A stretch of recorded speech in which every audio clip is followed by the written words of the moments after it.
This is for all of you considering to go to a special operations training program, whether you're in high school or college, or you're in the military now and you want to try out, or you've gone before and you quit or got hurt and you're trying to go back.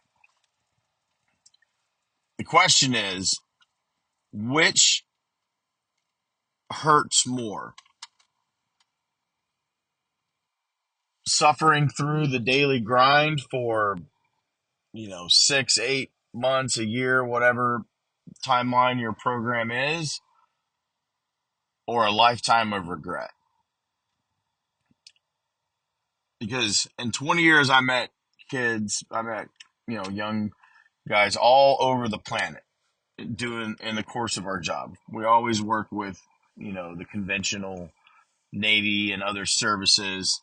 And so you rap with them, you're all military. You'll talk to them. They'll come over, see your gear, your boats, whatever, and ask questions. And the most common thing I heard from over the years that stands out is, I was going to go to this program, but dot, dot, dot. I was going to go to that program, but dot, dot, dot. Right. And you know what that statement tells me? You know what I hear in their voice is regret.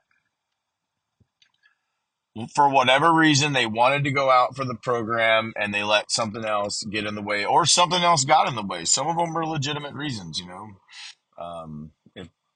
if they couldn't meet the medical requirements because they don't have the eyesight or whatever, then it's just not possible for them. So for those few, you're off the hook. But the rest of them, just, it was regret, right? So if you're wanting to go out for a program, ask yourself, because I'll tell you, every person that quit my class is one of those people. They were there. They were in the program. They were on the beach. They were sleeping in the barracks. They were mustered with the class. All they had to do was just get up every day and make it through the grind, and they would have made it through the program. But they couldn't make it through the grind. The grind to them was worse than a lifetime of regret. The thing is, they didn't know that a lifetime of regret is what they were gambling with. They didn't know that, right? All they could focus on was the grind and how hard the program was. And so the way out of the grind, out of the program, is to DOR, drop on request, right? It's a fast track to a warm shower and some dry clothes and a warm bed. But you know what? It also comes with a set of orders out to the conventional services. So if you go for Army Special Forces training, then they're going to be like, oh, we need people in infantry. Off you go. Military police. Now you're guarding gates. In the Navy, you'll be guarding gates in Bahrain, or, swabbing decks on a ship, painting, waxing floors, painting walls. That's what your future's going to be. But you don't know that at the time. All you know is the pain that you're experiencing right now. The hot, the cold, the long swim, the log PT, whatever. All you're thinking about is right now. You're not thinking long game. And you'll DOR, and you will soon, I would say within 48 hours, you're going to regret that decision.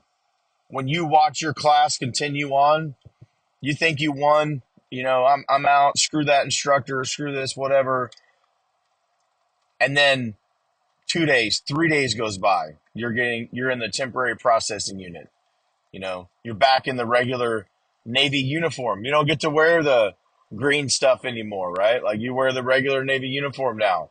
And you go eat at the mess hall on base while you're waiting to process to wherever you're going to go. And you walk outside, and there goes your class running by, singing cadence, still together, still crushing it, still getting through the grind, on their way to the pool or the beach to, do whatever evolution. And you're I'm telling you, you're going to regret that decision.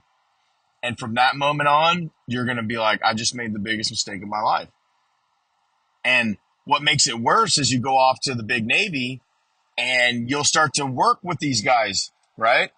You'll be standing up there on a gun mount watch or seeing anchor detail, and the boats with the SEALs and the special boat guys will go zipping by, and you'll be like, "Damn, that looks so awesome," Or you'll be tied up at the pier, and you'll see them down there with all their guns and their gear, and maybe you'll end up talking to some of them, and you'll be like, "Man, those guys are so awesome," and all you had to do was stick it through the grind.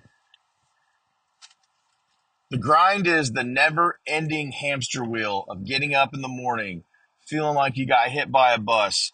You're sore in every muscle in your body. Muscles you didn't even know you had were sore. Your thighs and your arms are chafed from your skin rubbing together because you were running all day in the sandy beach, and the sand it's just like raw skin down there. It burns to take a shower. It's hard to get up, but you just got to get up. You got to have whatever it takes to get you through the morning. Me, I would just down a box of Nerds and take some 800 milligram Motrin and hop in a hot shower for a while. A buddy of mine, he had his coveralls from when he was on a ship. He was a deck seaman, an undesignated deck seaman, and he painted. So he looked at those every morning. Everybody has some sort of little inspiration, little ritual they would go through, and that's discipline, right? They're exercising discipline to go through this routine, to get them through the morning, to get them up, to inspire them to get through the morning, to give them the energy and the right focus, right? That's discipline. And if you have discipline, if you're an athlete, if you're listening to this and you're a college athlete, a high school athlete, and you played hockey, basketball, football, baseball, wrestling, water polo, lacrosse, especially sports that are physical on physical contact, you have discipline, you have dedication, you have motivation. You've suffered through the long practices, the off-season workouts, the two-a-day football practices in the Alabama, Georgia, Louisiana, Texas sun, right? You've had pissed off coaches your entire life, making you do more sprints, making you run more plays, telling you it wasn't good enough. You missed the wide receiver. You missed the basket. The pass was wrong. You've dealt with that your whole life. Your training program is no different. Those instructors are just like your coaches. They're always pissed off. It's never good enough. And they're going to beat on you until you get it right, which is going to be never, right? They're hard on you for a reason. There's a reason that the selection program sucks. It's because sometimes the job sucks. If you think when you graduate, you're going to get whatever your pen is and you're going to go on to this glamorous job and it's going to be awesome and it's all Hollywood movies and, you're wrong. There are a lot of long, long days and nights on the water, on the land, like on the gun range, training, shooting. People get hurt, people die. There's long missions, there's deployments, there's alert cycles. There's all kinds of stuff you're going to deal with. It's a hard job. That's why the training program is hard. And, I like Mark Green, the way he put it in his book, Unsealed, when he was describing going through Navy SEAL training, and one of his mentors had said to him, Mark was already a SEAL, right? The training program wasn't for him. It was for the other people. Right. And I feel the same way, like going through my program was fun. I loved it. We were driving boats, shooting machine guns. Like I was with awesome people. It felt like that same football locker room mentality that I had grown accustomed to growing up. A bunch of alpha males, meat eaters, weightlifters, steak cooking, rah, rah, rah type men. That's what I was accustomed to growing up playing football in Texas. And so going into the Navy, into a program like that, was very similar. And if you grew up like that, if you played these types of sports, you know what I'm talking about. When your last game was over, your senior year, You woke up the next day feeling empty. There was a void. And as the time, you are a hall walker now. A hall walker. That's what my coach used to call them. Hall walkers were kids that didn't play sports, didn't have any other activities like, band or debate. They weren't a part of something bigger than themselves. They weren't on a team. They didn't know how to work together. You know, you had that void after your senior year. You didn't know. It's like, and the football season, they continued on off season and you weren't a part of it. You didn't have no reason to. You were leaving. You know what that emptiness is like. That same emptiness, that same feeling that you got when your senior year, when your last game was played, is the feeling that you're going to have if you quit your program. That emptiness, that loss of belonging, that brotherhood, that camaraderie, it's gone when you quit. You're a hall walker in the military. You don't have you're going to go off and do whatever the needs of the Navy are. And it's not that those jobs are not important, because they are. It's just not the job that you wanted to do, right? You didn't want to go paint ships.